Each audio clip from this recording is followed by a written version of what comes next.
बिस्मिल्लाहिर्रहमानिर्रहीम। नाजरीन, आप देख रहे हैं प्रोग्राम एक दिन अवाम के साथ और मैं हूं आपका मेज़बान हाफिज़ शेर अफजल। और आज के इस प्रोग्राम की वसादत से हम बात करेंगे सियासी गेमा गेमी के हवाले से। नाजरीन, जैसा कि आपके इल्म में है, हमारे वतन अज़ीज़ मुल्क पाकिस्तान के अंदर जो है सियासी हलचल जो है शुरू हो चुकी है। कोई पार्टियां बदल रहे हैं और कोई नई पार्टियों का वजूद जो है आ रहा है। तो इसी हवाले से हम बात करेंगे। गुज़श्ता माह जो है एक नज़रियाती पार्टी का वजूद आया जिसका नाम जो है पाकिस्तान नज़रियाती पार्टी है। और उनकी जो लीडर हैं नौजवान शहीर हैदर सियालवी साहब आज हमारे साथ मौजूद हैं। उनसे आज इस टॉपिक पे बात करने की कोशिश करेंगे। शहीर हैदर सियालवी साहब, अस्सलाम वालेकुम रहमतुल्लाहि वालेकुम व अस्सलाम बरकातहू। वरहमतुल्लाह। शहीर हैदर सियालवी साहब, आपने पाकिस्तान नज़रियाती पार्टी का जो है प्लेटफार्म जो है नौजवानों के लिए आपने मुहैया किया, तो इसका क्या मकासद हैं, इस हवाले से थोड़ा सा आगाह कीजिएगा।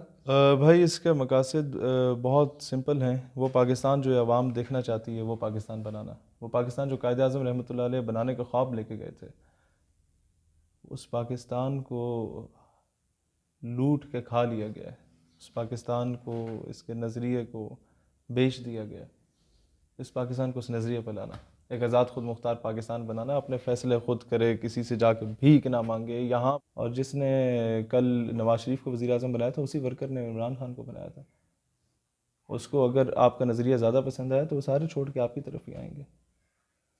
तो आप ये बताएं कि इस्लामाबाद से आप अपने गांव में, अपने हल्के में मैं कितना अब पक्का वक्त बैठ देते गया हैं? हूँ। मैं तकरीबन 4 दिन इधर कॉलेज में पढ़ाता हूँ और 3 दिन वहाँ होता हूँ।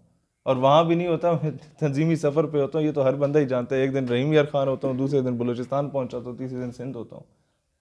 मेरी 3-3 दिन थ्रू आउट सफ़र में रहना होता है। अभी ये है कि अब तो ज़ाहिर है, परसों हमने अनाउंस कर दिया PB5 में इलेक्शन कंटेस्ट करने के, तो अब मैं गांव में बैठा हूँ पक्का। तंजीम साजी लोगों जितनी के क्या बनानी थी वो रिस्पॉन्स आ रहे हैं जब आपने ऐलान किया तो? मेरी हैसियत से बढ़ के रिस्पॉन्स आ रहा है। आप यकीन करें, हमें कई लोगों ने आके मेरे वाले साहब को कहा कि जी ਤੁਹਾਡਾ ਬੱਚੇ ਜਿਹੜੇ ਨਾ ਸਾਡੇ ਬੱਚਿਆਂ ਨੂੰ ਖਰਾਬ ਕਰ ਗਿਆ ਜੀ, ਅਸੀਂ ਤਾਂ ਪਤਾ ਨਹੀਂ ਜੱਦੀ ਪੁਸ਼ਤੀ ਫਲਾਂ ਘਰ ਤੋਂ ਤਾਲੁਕ ਰੱਖਦੇ ਸਾਂ, ਉਹਨਾਂ ਦੇ ਅਸੀਂ ਸਾਡੇ ਬਜ਼ੁਰਗ ਦਾਦੇ ਵੀ ਵਸੀਅਤ ਕਰ ਗਏ ਸਨ ਕਿ ਤੁਸੀਂ ਵੀ ਸਾਰੀ ਜ਼ਿੰਦਗੀ ਜੀਂਦੇ ਹੋ ਤੇ ਇਹਨੂੰ ਹੀ ਵੋਟ ਦਿਓ। सारे बच्चे बागी हो गए हैं जनाब।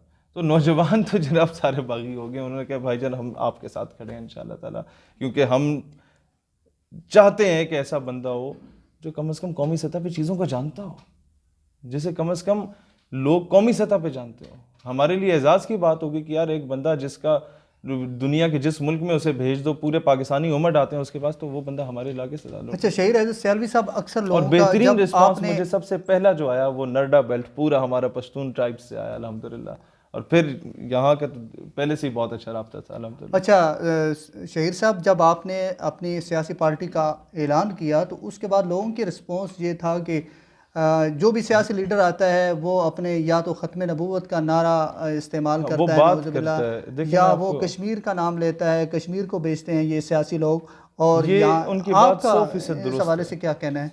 क्या उनकी ऐसी बात, सियासी क़यादत करती है और उसके बाद उन लोगों की मुंतखब बातें होके अपने सौ वादों से? देखिए उनकी बातें 100% दुरुस्त हैं कि लोगों ने इस्लाम को बेचा है। उनकी बातें ये भी दुरुस्त हैं कि लोगों ने कश्मीर को बेचा है। लेकिन सवाल ये पैदा होता है कि इस्लाम को बेचना और होता है। मैं 2 बार गिरफ़्तार हुआ, मेरा एक वर्कर भी गिरफ़्तार मैंने नहीं होने दिया, क्योंकि वो यूनिवर्सिटी का स्टूडेंट था और उस स्टूडेंट ने असिस्टेंट कमिश्नर डिप्टी कमिश्नर बनना था।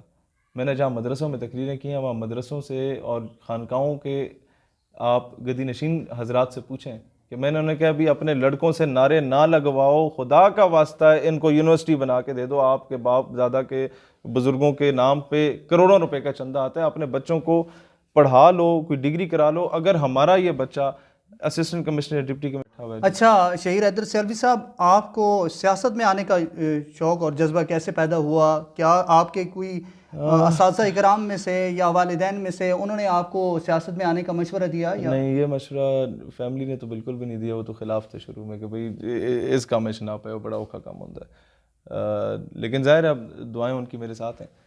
उसातिज़ा में से भी किसी ने नहीं कहा था। मैं 2016 में जब स्टूडेंट पॉलिटिक्स 2016 नहीं 2010 में, मैं 16 साल का था जब मैं स्टूडेंट पॉलिटिक्स में आया था। मैंने उसी दिन से सोच लिया था कि हम अपनी पॉलिटिकल पार्टी लॉन्च करेंगे।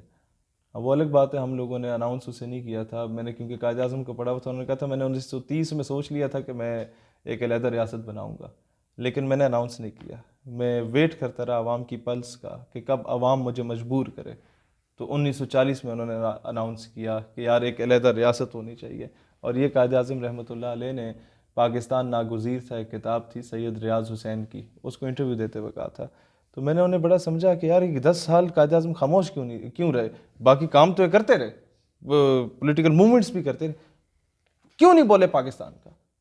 क्योंकि उस वक़्त आवाम उस गुलामी से निकलना नहीं चाहती थी। वो कहती नहीं कांग्रेस के साथ गुजारा है। फिर कांग्रेस की जब वजारतें मिली, कांग्रेस ने जो किया मुसलमानों के साथ, जब हमारे लोगों को नज़रअंदाज किया गया, लातें मारी गई, उन्होंने कहा नहीं नहीं नहीं नहीं, नहीं आप कायद आज़म एक रियासत चाहिए। उन्होंने कहा हाँ मैं तो इसी के तो इंतज़ार में था कि तुम लोग कम अज़ कम, मैं चला जाऊँ लेकिन आज़ाद मुल्क में जियो।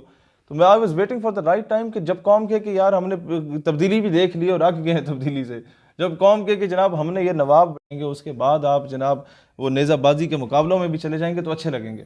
तो लोग कहेंगे तुसी की कर रहे हो, सिर्फ हाजिर लवान आस्ते हो। हम बोले नहीं, हमने तुम्हारे बच्चों को पढ़ा के भेजा है मेडिकल कॉलेजेस में, हमने आपके बच्चों को पढ़ा के कम से कम कप्तान बना दिया, आपके बच्चों को पढ़ा के कम से कम हमने मेडिकल डॉक्टर बना दिया।